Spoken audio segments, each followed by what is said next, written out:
ሌላው ያልተጠበቀው በኦሊቪያ ደብተር ወይም በዳያሪ ውስጥ የአንድ ሰው ስም ጎልቶ ደጋግሞ መመዝገቡ ነው። ይህን ስም ማንም ያልጠበቀውና የኦሊቪያ ፍቅረኛ ሳይሆን ሌላ የቅርብ ጓደኛዋ ስም ነው። የተገኘው ስም ኦሊቪያ የምታምነው ጄ በጣም አስቸግሮ ሲያሰቃያት፣ ስታለቅስ አይዞሽ የሚላት፣ ሲከፋት ትከሻ የሚስጣትና ከጄ ለማምለጥ ሊረዳት ቃል የገባላት ሰው ነው። አንዳንዴ እኮ ሕይወታችንን ሊቆጣጠሩ ከነሱ እጅ እንዳናመልጥ የሚፈልጉ ሰዎች ጓደኝነትን ከለላ አድርገው ይጠጉና ይቆጣጠሩናል። ብዙዎቻችን የሚያደርጉብን ነገር አይገለጥልንም፣ የንጹሕ ፍቅር ይመስለናል። በኦሊቪያ ደብተር ወይም በዳያሪዋ መጨረሻ ላይ የተጻፈው እንዲህ ይነበባል። እሱ ሁሉን ነገር እንደሚያደርግልኝ ቃል ገብቶልኛል። ከወጣሁ ነፃ እንደምሆን ነግሮኛል። ይህ አነጋገሩ ግን የሆነ ደስ ማይል የቅሬታ ስሜት አሳድሮብኛል የሚል ነበር የጻፈችው። ኦሊቪያ ስለዚህ ሰው የጻፈችው ማንም ያልጠበቀውን ነበር። ምክንያቱም ይህ ሰው ነበር ሁል ጊዜ እንደዚህ አይነት ሰው ላንቺ አይገባሽም እያለ ጄ በሚያደርግባት ነገር የሚናደድና እኔ ብሆን ኖሮ እንዲህ አላደርግሽም የሚላት ሰው ነበር። ችግሯን የሚያዳምጣትና ቤቷን ለቃ ስትወጣ እንኳን ዕቃዋን የተሸከመላት የዕቅዷ ሁሉ ተጋሪ ጓደኛዋ ነበር።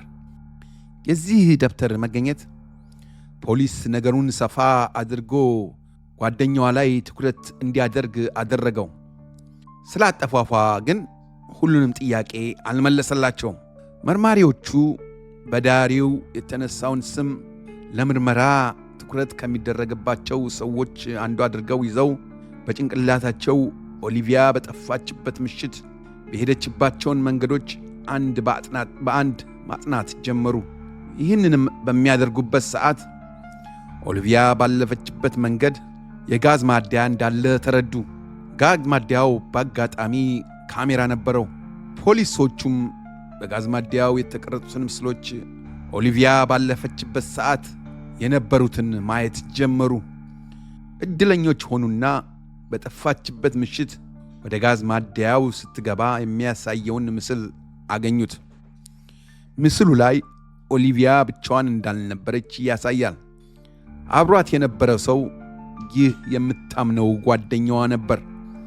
ኦሊቪያ ከጋዝ ማደያው ዕቃ ከገዛች በኋላ ከዚህ ሰው ጋር ተያይዘው ወደ መኪና ውስጥ ስትገባ ካሜራው ቁልጭ አድርጎ ያሳያል። መርማሪዎቹ ይህንን የተቀረጸ ፊልም ካገኙ በኋላ በቀጥታ የጓደኛዋን ስልክ መመርመር ያዙ።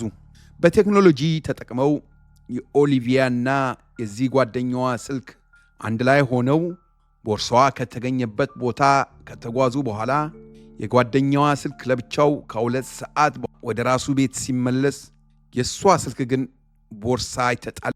ሌላው የጓደኛዋን ወንጀለኛነት የባሰ ያረጋገጠው ጓደኛዋ ቤት የተገኘው በርካሽ የተገዛው ለጥቂት ጊዜ ተጠቅሞ የሚጣለው ስልክ ነው። ስልኩ ላይ ለምርመራው የሚጠቅም በጣም የሚገርም መልእክት ነው የተገኘው።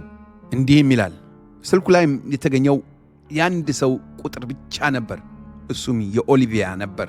ከሁሉም የሚገርመው መጨረሻ ላይ የላከው መልእክት ነው። ተፈጽሟል፣ ማንም ሊያገኛት አይችልም ይላል። በተገኘው መረጃ የጓደኛዋ እንደገደላት እርግጠኛ ቢሆኑም ግን ለምን ገደላት የሚለውን ጥያቄ መልስ ማግኘት ያስፈልግ ነበር። ጓደኛዋ ከምርመራ ክፍል ተወስዶ ሲጠየቅ ለቀናት ምንም አልተናገረም። የጓደኛዋ ስም ዳኒ ይባላል። ዳኒ መጀመሪያ ወንጀሉን አላመነም ነበር። ዝም ጭጭ ነበር ያለው። ነገር ግን ዝምታው በዚህ አልዘለቀም። ለሰዓታት የተደረገበት ምርመራ ምሽቱን እየበረታበት ሲሄድ በመጨረሻ ዝምታውን ሰበረ። እንዲህም አለ። እወዳት ነበር። እኔ ብቻ ነበርኩ ችግሯን የምረዳላት፣ የማዳምጣት። ጓደኞቿም ቤተሰቦቿም አንድም ሰው አዳምጣትም። እኔ ብቻ ነበርኩ የችግሯ ተጋሪ አለ። አነጋገሩ የመጸጸት ሳይሆን ቁጭት ያዘለ ነበር። በቃ ከጄጋ ከተለያየው ብቻዬን መኖር ፈልጋለሁ አለች። ያንን ሁሉ አድርጌላት ወደ እኔ መምጣት አልመረጠችም። የምትወደው እሱን እንጂ እኔን አልነበረም አለ በቁጭት እንደተሞላ። በዳንኤል ጭንቅላት ኦሊቪያ ከርታዋለች። ወደ እሱ ቢራ በራ የምትመጣና ከእሱ ጋር ለመኖር እንደምትፈልግ ነበር ያስበው። እንዳስበው ሳይሆን ሲቀር ደሙ ፈላ፣ አበደ።